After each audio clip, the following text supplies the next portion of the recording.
Assalamualaikum warahmatullahi wabarakatuh. Apa kabar anak-anak semua?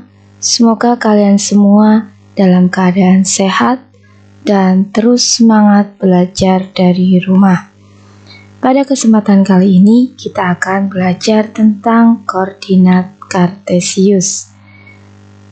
Sebelum kita mulai, kita akan menengok sedikit sejarah dari koordinat kartesius. Koordinat kartesius ditemukan oleh seorang tokoh matematika, yaitu René Descartes. Descartes ini telah menemukan sebuah metode untuk menyajikan sebuah titik sebagai bilangan berpasangan dalam sebuah bidang datar. Bilangan-bilangan tersebut terletak pada dua garis yang saling tegak lurus satu dengan lainnya dan berpotongan di sebuah titik yang disebut sebagai titik asal, yaitu di titik 0,0. Bidang itu disebut sebagai koordinat kartesius yang pada hari ini akan kita pelajari. Setelah menyimak video pembelajaran ini, diharapkan anak-anak semua dapat menentukan posisi titik terhadap sumbu X dan sumbu Y, menentukan posisi titik terhadap titik asal yaitu titik 0,0, dan menentukan posisi titik terhadap titik tertentu yaitu titik A, B. Ini adalah tujuan belajar yang diharapkan dapat anak-anak capai setelah menyimak video pembelajaran ini. Sebelum kita mulai, kita lihat pemanfaatan atau penggunaan dari koordinat kartesius, yaitu dalam menentukan suatu lokasi. Di sini terlihat adanya sebuah peta puskesmas dari Kabupaten Polowali Mandar, di mana titik lingkaran berwarna biru adalah letak dari puskesmas di Kabupaten Polewali Mandar. Nah, melalui peta ini, maka lokasi dari puskesmas-puskesmas tersebut dapat ditentukan dan dapat dicari dengan mudah. Inilah salah satu fungsi atau kegunaan dari koordinat kartesius. Ya, kita mulai mengenal sumbu-sumbu pada koordinat kartesius dan kuadran atau wilayah pada koordinat kartesius. Koordinat kartesius terbentuk dari dua buah sumbu, yaitu sumbu X dan sumbu Y. Sumbu yang horizontal ini disebut sebagai sumbu X dan sumbu yang vertikal ini disebut sebagai sumbu Y. Sumbu X dengan sumbu Y ini berpotongan saling tegak lurus di titik 0,0 sehingga ini disebut sebagai titik asal atau titik origin. Kemudian di sini sumbu X juga terbagi menjadi dua bagian. Sumbu X dengan nilai yang positif di sebelah kanan dan yang bernilai negatif ada di sebelah kiri. Demikian juga dengan sumbu Y. Sumbu Y juga terbagi menjadi dua bagian. Di bagian atas memiliki nilai yang positif dan di bagian bawah memiliki nilai yang negatif. Nah, hal yang perlu kita perhatikan adalah pada saat kita menggambar koordinat kartesius, maka jarak antara satu satuan antar bilangan ini harus sama atau konsisten. Tidak boleh misalkan antara 0 dengan 1 jaraknya lebih pendek daripada jarak 1 terhadap 2 ya. Jadi di sini 0 dengan 1 jaraknya harus sama dengan 1 dengan 2 ya, dan seterusnya. Maka penting sekali kita memperhatikan jarak antar satu satuan bilangan ini, sehingga jika kita menggambar, maka baiknya kita menggunakan kertas yang berpetak. Selanjutnya kita akan mengenal wilayah pada koordinat kartesius yang terbagi menjadi 4 bagian atau 4 kuadran. Yang pertama adalah kuadran 1. Pada kuadran 1 ini memiliki nilai X yang negatif dan memiliki nilai X yang positif dan memiliki nilai Y yang positif. Pada kuadran kedua, maka memiliki nilai X yang negatif dan nilai Y yang positif. Pada kuadran yang ketiga, ini memiliki nilai X yang negatif dan memiliki nilai Y yang negatif. Pada kuadran yang keempat, memiliki nilai X yang positif dan memiliki nilai Y yang negatif. Koordinat kartesius ini selalu dinyatakan dengan nilai X, Y. Sebagai contoh adalah titik-titik berikut. Kita akan menentukan titik koordinat dari titik A, B, C, dan D.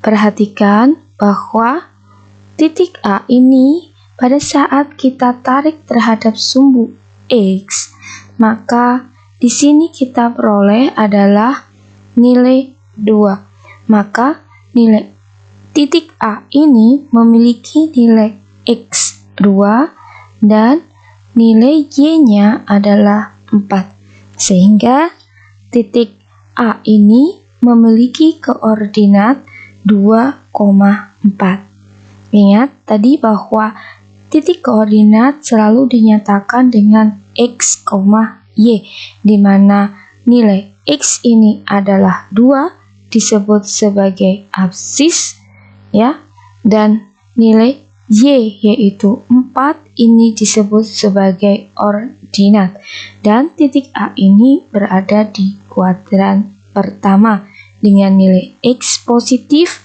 dan nilai Y yang positif. Selanjutnya kita lihat titik B. Titik B ini memiliki nilai X-nya adalah -3 dan nilai Y-nya ini adalah 1. Ya. Maka titik B ini memiliki koordinat di -3,1 dengan nilai absisnya adalah -3 dan nilai ordinatnya adalah 1. Titik B ini berada di kuadran kedua dengan nilai X negatif dan nilai Y yang positif. Selanjutnya kita lihat titik C. Titik C ini pada saat kita tarik ke sumbu X, ternyata nilai X-nya adalah negatif 2 dan nilai Y-nya adalah negatif 4. Maka titik C ini memiliki koordinat -2, -4. Ya, di sini bahwa titik C memiliki absis -2, nilai ordinatnya adalah -4, dan titik C ini berada di kuadran yang ketiga. Selanjutnya adalah kita lihat titik D. Titik D memiliki nilai X-nya adalah 1, ya, kemudian nilai Y-nya adalah negatif 2. Titik D ini memiliki koordinat 1, -2 dengan nilai absisnya adalah 1 dan nilai ordinatnya adalah -2. Titik D ini berada di kuadran yang keempat. Ya, selanjutnya anak-anak semua, Ibu harap kalian bisa menentukan koordinat dari titik E, F, G, dan H dengan cara yang sama. Ya, selanjutnya kita akan belajar tentang posisi titik terhadap sumbu X dan sumbu Y. Perhatikan titik-titik berikut. Ya, kita akan belajar menentukan posisi titik-titik ini terhadap sumbu X dan sumbu Y. Kita mulai dari titik A. Kita lihat bahwa koordinat titik A ini adalah 4,1. Kita akan lihat posisi titik A terhadap sumbu X dan sumbu Y-nya. Kita mulai bahwa titik A ini memiliki jarak terhadap sumbu Y. Kita mulai jaraknya terhadap sumbu Y terlebih dahulu, yaitu 1, 2, 3, 4. Ya. Titik A memiliki koordinat 4,1 ini ternyata memiliki jarak terhadap sumbu Y adalah 4 satuan. Dan nilai jarak terhadap sumbu X-nya ini adalah 1 satuan. Kita lihat titik B. Titik B ini memiliki koordinat 2,3. Nah, titik B memiliki jarak terhadap sumbu Y di 1, 2. Memiliki jarak 2. Dan jarak titik B ini terhadap sumbu X adalah 1, 2, 3. Memiliki jarak 3 satuan terhadap sumbu X. Jadi, titik B memiliki jarak 2 satuan terhadap sumbu Y dan 3 satuan terhadap sumbu X. Selanjutnya kita lihat titik G. Titik G memiliki koordinat negatif 2,2. Kita lihat jarak titik G ini terhadap sumbu Y. Ternyata jaraknya adalah 1, 2. 2 satuan terhadap sumbu Y dan 1, 2. 2 satuan terhadap sumbu X. Untuk jarak itu selalu bernilai positif. Ya, jadi meskipun di sini titik G memiliki koordinat negatif 2,2, tetapi jarak terhadap sumbu Y ini selalu positif, yaitu 2 satuan. Selanjutnya kita lihat titik H. Titik H ini berkoordinat min 4,4. Jarak titik H terhadap sumbu Y ini adalah 1, 2, 3, 4. 4 satuan terhadap sumbu Y. Dan 1, 2, 3, 4. 4 satuan terhadap sumbu X. Jadi, titik H ini berjarak 4 satuan terhadap sumbu Y dan 4 satuan terhadap sumbu X. Selanjutnya kita lihat titik E.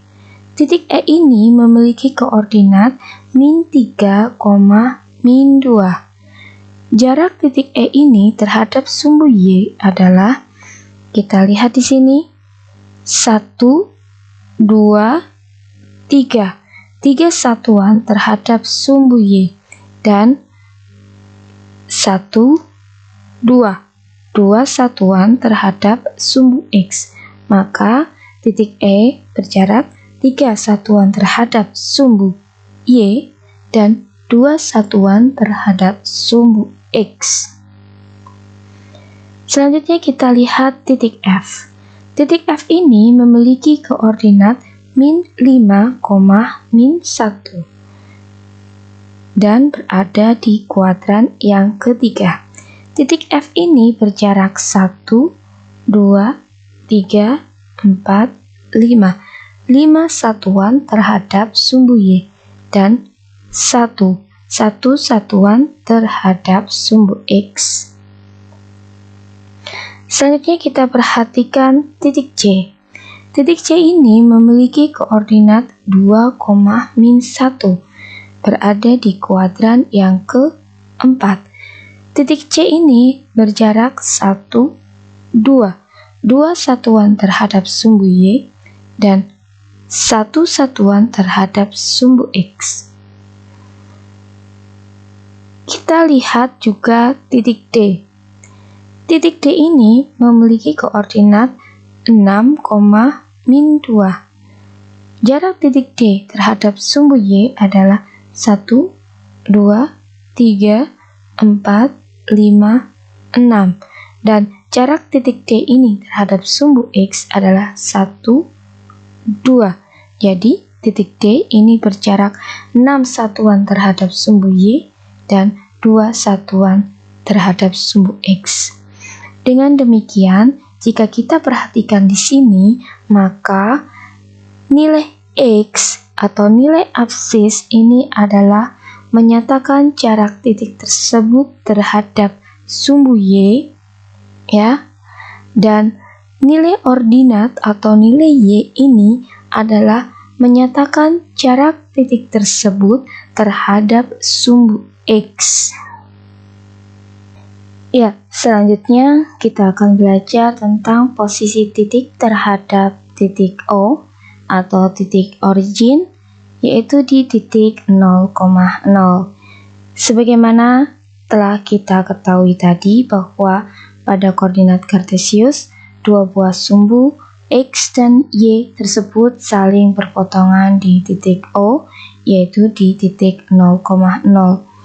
Pada kesempatan kali ini, kita akan belajar menentukan posisi titik terhadap titik origin tersebut, yaitu di sini kita ada titik A, B, C, dan D. Kita akan menentukan posisi titik-titik tersebut terhadap titik origin atau titik 0,0. Maka kita mulai dari titik A terlebih dahulu.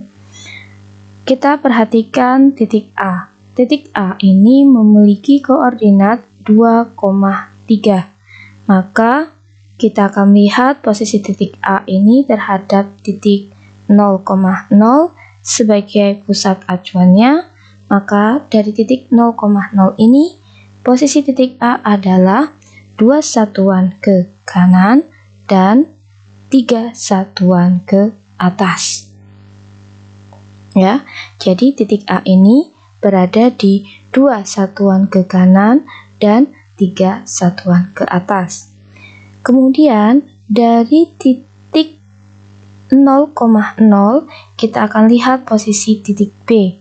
Maka titik B ini terhadap 0,0 ini berada di 5 satuan ke kiri dan 2 satuan ke atas. Maka titik B sekali lagi berada di 5 satuan ke kiri dan 2 satuan ke atas. Selanjutnya kita lihat posisi titik C terhadap 0,0. Maka titik C ini terletak di 1 satuan ke kiri dan 3 satuan ke bawah. Ya, titik C ini berada di 1 satuan ke kiri dan 3 satuan ke bawah. Kita lihat posisi titik D. Titik D terhadap titik 0,0 berada di 3 satuan ke kanan dan 2 satuan ke bawah. Titik D lokasinya berada di 3 satuan ke kanan dan 2 satuan ke bawah dari titik 0,0. Sekarang kita perhatikan titik-titik A, B, C, dan D. Kita lihat absis dari titik-titik tersebut. Jika absisnya adalah positif seperti pada titik A dan titik D, maka titik A dan titik D ini berada di sebelah kanan dari sumbu Y. Sedangkan jika nilai absisnya negatif seperti titik B dan juga titik C, maka titik ini akan berada di sebelah kiri dari sumbu Y. Sekarang kita lihat nilai ordinatnya. Jika nilai ordinatnya adalah positif, seperti pada titik A dan juga titik B, maka titik tersebut akan berada di atas dari sumbu X. Sedangkan jika nilai ordinatnya adalah negatif, seperti titik C dan titik D, maka titik tersebut akan berada di bawah dari sumbu X. Selanjutnya kita belajar menentukan posisi titik terhadap titik tertentu. Sebagai contoh, tentukan koordinat titik A, B, C, dan D ini terhadap titik P 1,2 atau dari titik P 1,2. Dalam hal ini, menjadi titik asal atau titik acuannya adalah titik P 1,2 dan kita akan menentukan posisi titik A, B, C, dan D ini terhadap titik P. Seperti halnya saat kita menentukan posisi titik terhadap titik asal atau titik 0,0, maka titik P ini akan kita jadikan sebagai titik asal dengan cara membuat garis bantu sumbu X dan sumbu Y dengan titik perpotongannya adalah di titik P. Ya, oke.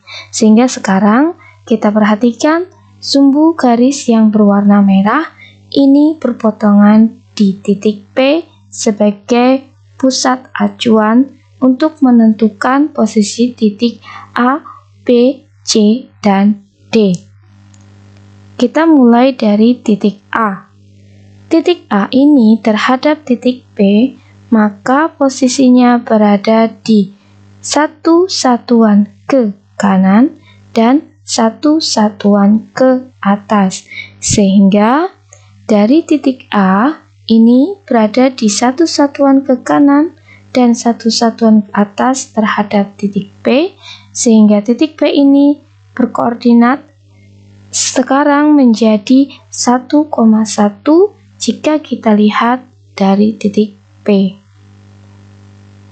Contoh selanjutnya adalah titik B.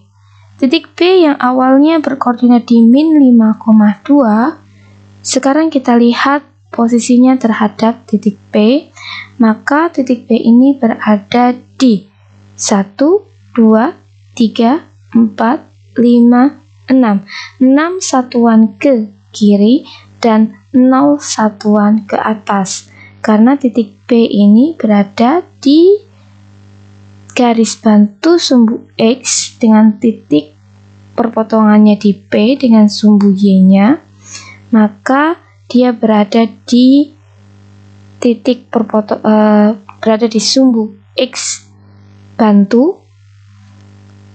Maka sekarang kita lihat bahwa koordinat titik P menjadi min 6,0. Karena tadi kita lihat bahwa titik B berada di 6 satuan ke kiri dan 0 satuan ke atas terhadap titik P. Maka koordinat titik P sekarang menjadi min 6,0 terhadap titik P. Contoh selanjutnya kita lihat titik C. Kita perhatikan titik C ada di sini dan titik acuannya adalah di sini. Maka kita lihat titik C ini posisinya adalah 2 satuan ke kiri dan 5 satuan ke bawah. Maka koordinat titik C dari titik P ini adalah min 2, min 5. Selanjutnya kita lihat titik D. Titik D dari titik P kita lihat posisinya berada di 2 satuan ke kanan dan 4 satuan ke bawah, sehingga koordinat titik D dari titik P adalah 2, min 4. Agar kalian lebih paham, maka sekarang kita akan lihat posisi titik A, B, C, dan D dari titik Q yang berkoordinat di min 2,1. Sama dengan cara sebelumnya, maka di sini kita buat garis bantu sumbu X dan sumbu Y dengan titik perpotongannya adalah di Q. Maka sekarang Q menjadi titik asal atau titik originnya, yaitu di min 2,1. Selanjutnya kita akan melihat posisi titik A, B, C, dan D ini terhadap titik Q. Kita mulai dari titik A. Maka titik A terhadap titik Q, kita lihat posisinya berada di 4 satuan ke kanan dan 2 satuan ke atas. Maka titik A ini sekarang koordinatnya dari titik Q adalah 4,2. Ya. Selanjutnya kita lihat posisi titik B ini terhadap titik Q. Dari titik Q kita lihat, maka posisi titik B adalah 3 satuan ke kanan dan 1 satuan ke atas. Maka koordinat titik Q adalah 3,1.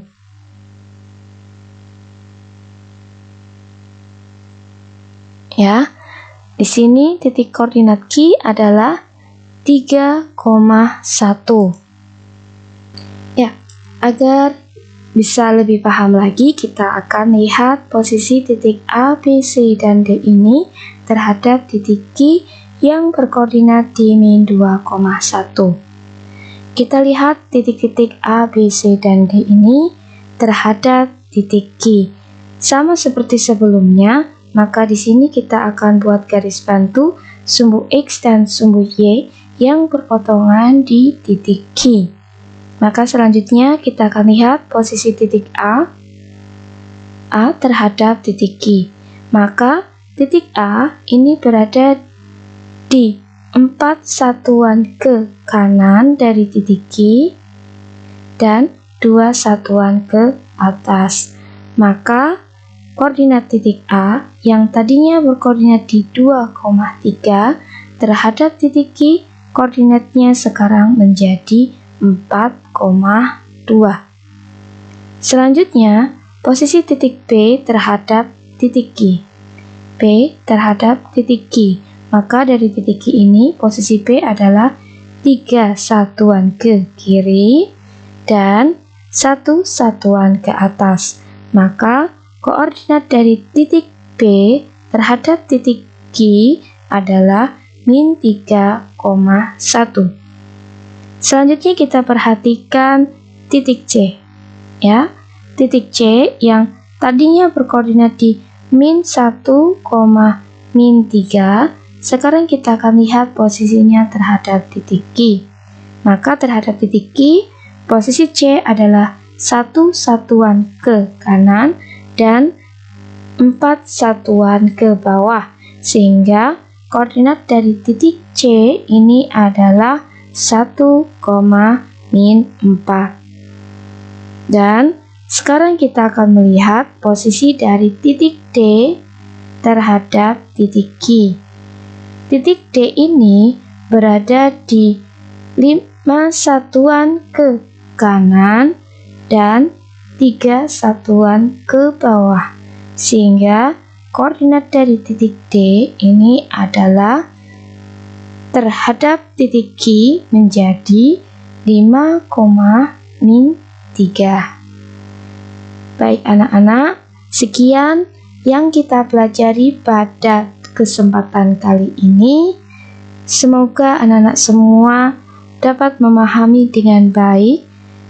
Jangan ragu untuk bertanya melalui forum diskusi yang disediakan di Google Classroom, ataupun kalian bisa menuliskan pertanyaan di kolom komentar. Dan jangan lupa untuk subscribe agar kalian dapat terus mengikuti update dari video pembelajaran 26. Sampai jumpa di kesempatan selanjutnya. Wassalamualaikum warahmatullahi wabarakatuh.